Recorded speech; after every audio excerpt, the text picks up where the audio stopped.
Tulsi, some lemon balm, choosing herbs, little milky oats that blend well with each other.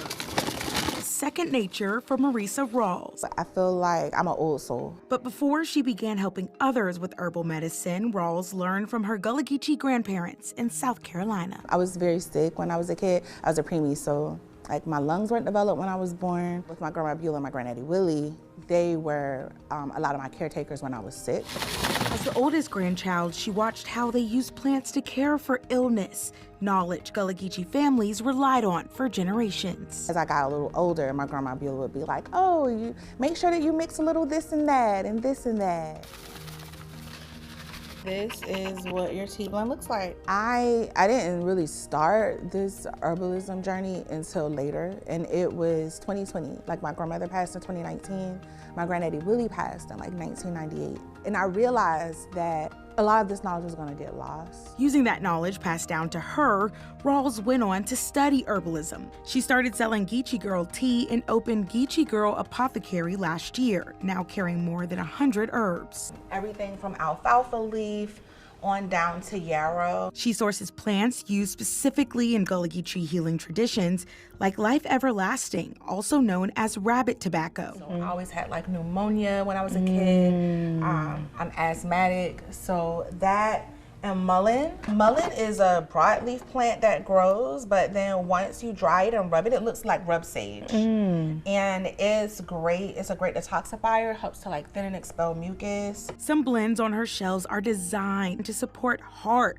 kidney, or liver health and everyday wellness. We've got one that I blended for my dad, one for my mom, for my daughter. One blend many women appreciate is Mommy's Love. I cannot have my baby going through what I went through. Rawls created it after growing up with painful menstrual cycles, keeping girls like her daughter in mind. So these cycles can not only not be as painful, but let's try to shorten them.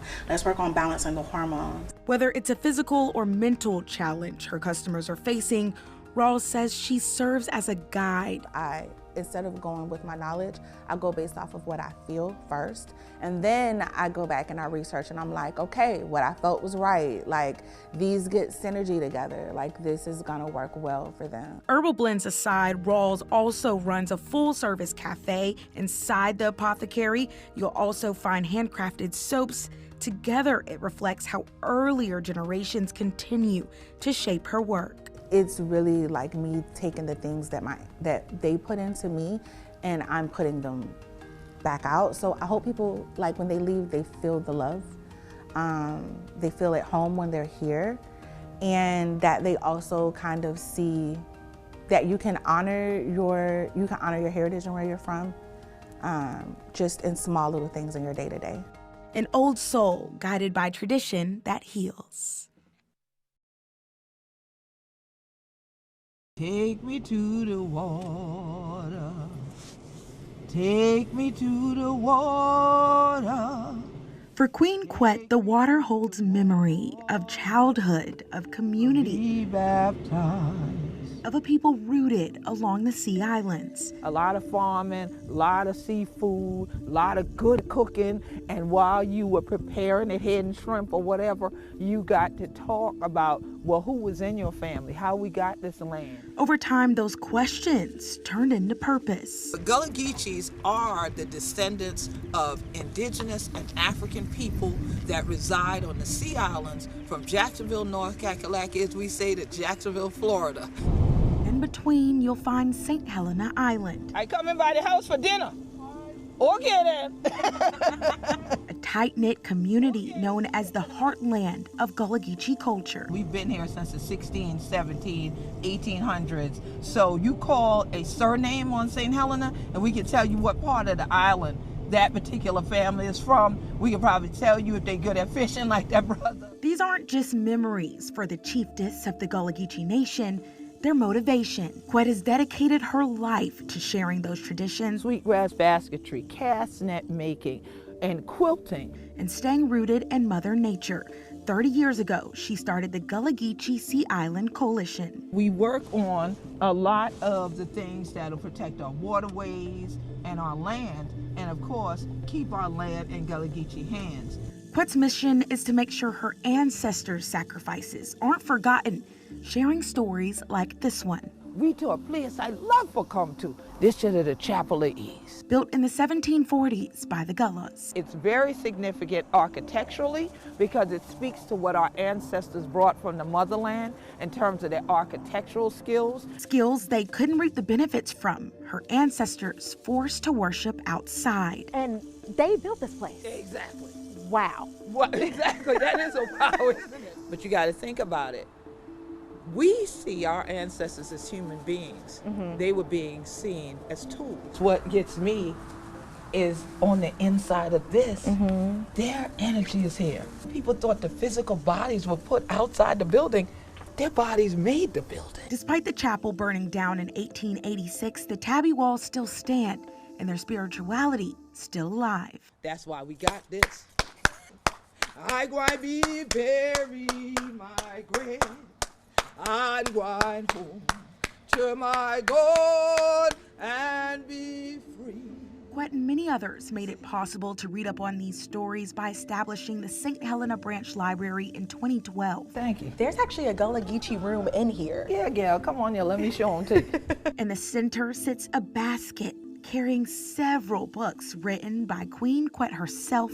She's written 18 to be exact. This is actually the research part of the library.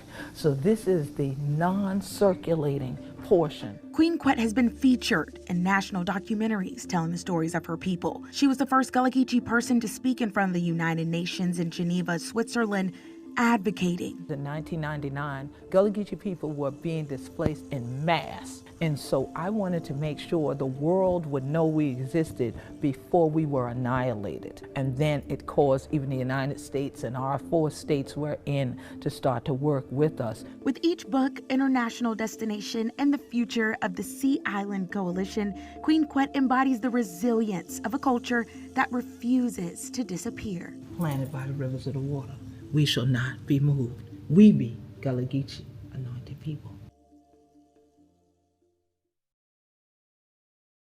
If uno ain't know where uno come from, then uno ain't know where uno going. That's a saying Sonia Griffin Evans heard often growing up Gullah Geechee and spending weekends with her grandparents. I was being passed down the responsibility of being the culture keeper. But she didn't know that then. You don't know that you're any different. Evans didn't even realize she was Gullah until someone pointed out her Geechee accent. They said, you're one of those Carolina Geechees, people who eat a lot of rice. And I says, well, I must be a Carolina Geechee because, baby, I sure do love a lot of rice, you know. With that knowledge came a responsibility to her ancestors. She taught herself to paint as a form of therapy. In 2005, I was going through a bout with depression, so much so to where I was going to take my life. And God said, I have something so much more for you than that. This was the more. Countless vibrant, textured paintings capturing the day in a life of her ancestors. It goes from the South Carolina landscape into the American flag. I believe it was 248 soldiers died, and they just buried them all in a mass grave. It tells the story of Decoration Day. And then 28 men, I believe it was, went back, dug them all up, and gave them a proper burial. At that moment, the country that they had been enslaved upon for so long was now becoming their country too. She has a certain connection to each piece. When I'm painting, the person starts talking to you. And her work continues with her latest collection, Gullah Gold. For over 300 years, sweetgrass has been Gullah Gold.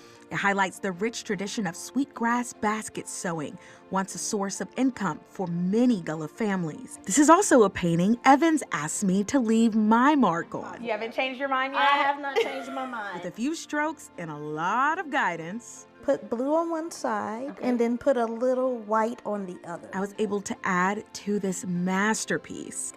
There you go. From her home studio to the Red Piano Art Gallery, this piece from the Gullah Gold collection hangs there proudly, with many other pieces for sale. I want people to be encouraged and inspired. Take the natural resources that you have within your community and build wealth. Evan's work has been featured in history books, documentaries, at national parks and trail walks. She was even invited to France to share stories of Gullah people. Her message is the same for every viewer, no matter where they are. My ancestors were not slaves. They were agricultural engineers and masterful craftsmen who were enslaved. They were not in the field. They were masters of their field. With each stroke, Evans continues to honor the past, preserve Gullah Geechee culture, and remind others that knowing where you came from helps shape where you're going. We are all benefactors of our ancestors, and it is up to us to be good stewards of what we have been given.